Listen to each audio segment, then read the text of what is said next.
യൂട്യൂബിൻ്റെ premium users അല്ലാത്തവർ face ചെയ്യുന്ന ഒരു പ്രധാന പ്രശ്നമാണ് ഈ ആഡ് കാണുക എന്നുള്ളത്.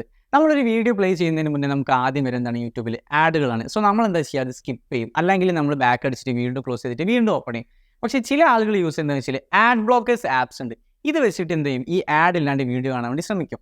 പക്ഷേ ഇത്തരം ആപ്സുകൾക്കെതിരെ യൂട്യൂബ് കഴിഞ്ഞ വർഷം തന്നെ ആക്ഷൻസ് എടുത്തിട്ടുണ്ട്. അതായത് ഇത്തരം ആപ്സുകളിലൂടെ വീഡിയോ കാണാൻ ശ്രമിക്കുന്നവർക്ക് മാക്സിമം 3 വീഡിയോസ് മാത്രമേ കാണാൻ വേണ്ടി പറ്റുള്ളൂ. അത് കഴിഞ്ഞാൽ അവർക്ക് വീഡിയോ കിട്ടില്ല. ഈ ഒരു ആക്ഷൻ ഇപ്പോൾ ഒരു വലിയൊരു രീതിയിലേക്കുള്ള യൂസേഴ്സിലേക്ക് കൂടുതൽ എത്തിക്കാൻ വേണ്ടി ശ്രമിക്കുകയാണ് ഇപ്പം നിലവിൽ യൂട്യൂബ്. അതിന് കാരണമുണ്ട്. കാരണം യൂട്യൂബിൻ്റെ മെയിൻ ഇൻകം എന്ന് പറയുന്നത് ആഡുകളിലൂടെയാണ്. അതായത് ജനങ്ങളിലേക്ക് എത്തിക്കുന്ന ആഡ്സ് ത്രൂ ആണ് അവർക്കുള്ള മെയിൻ ഇൻകം വരുന്നത്. സോ അതിനെതിരെ പ്രവർത്തിക്കുന്ന എല്ലാ ആപ്സുകളെയും യൂട്യൂബ് തീർച്ചയായും ബ്ലോക്ക് ചെയ്യാൻ ശ്രമിക്കും.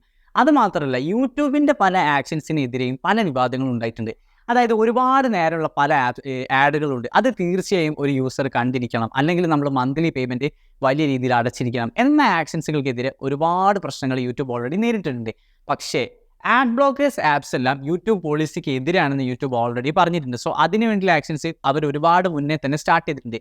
ഇപ്പോൾ അവർ ചെയ്ത കാര്യങ്ങൾ എന്തൊക്കെയെന്ന് വെച്ച് കഴിഞ്ഞാൽ, അത്തരം ആപ്സ് ഉപയോഗിച്ചിട്ട് നമ്മളൊരു വീഡിയോ കാണാൻ വേണ്ടി ട്രൈ ചെയ്യുമ്പോൾ നമുക്ക് എന്ത് ചെയ്യും, വീഡിയോ നല്ല രീതിയിൽ ലാഗ് വരും, ബഫറിങ് വരും, പിന്നെ അതുപോലെ തന്നെ പ്രിവ്യൂ നമുക്ക് വർക്കാകില്ല.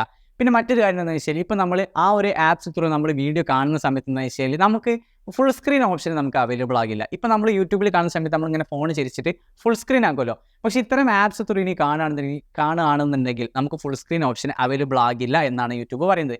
ഇത് അവസാനം കൊണ്ടെത്തിക്കുന്നത് എവിടെയാണെന്ന് ചോദിച്ചാൽ, ഒന്നെങ്കിൽ നമ്മൾ മന്ത്ലി സബ്സ്ക്രിപ്ഷൻ എടുക്കുക, അല്ലെങ്കിൽ ഈ ആഡ് ബ്ലോക്കേഴ്സ് ആപ്സ് നമ്മൾ ഒഴിവാക്കുക. ഈ ഒരു കാര്യത്തിലേക്കാണ് അവസാനം നമ്മൾ ചെന്നെത്തുക. അപ്പോൾ ഇതുപോലുള്ള ഒരുപാട് ഇൻഫോർമേറ്റീവ് വീഡിയോസ് നിങ്ങൾക്ക് അറിയാൻ വേണ്ടിയിട്ട് നമ്മുടെ 10 മിനിറ്റ് ഡിജിറ്റൽ അക്കാഡമിയുടെ യൂട്യൂബ് ചാനൽ സബ്സ്ക്രൈബ് ചെയ്യുക.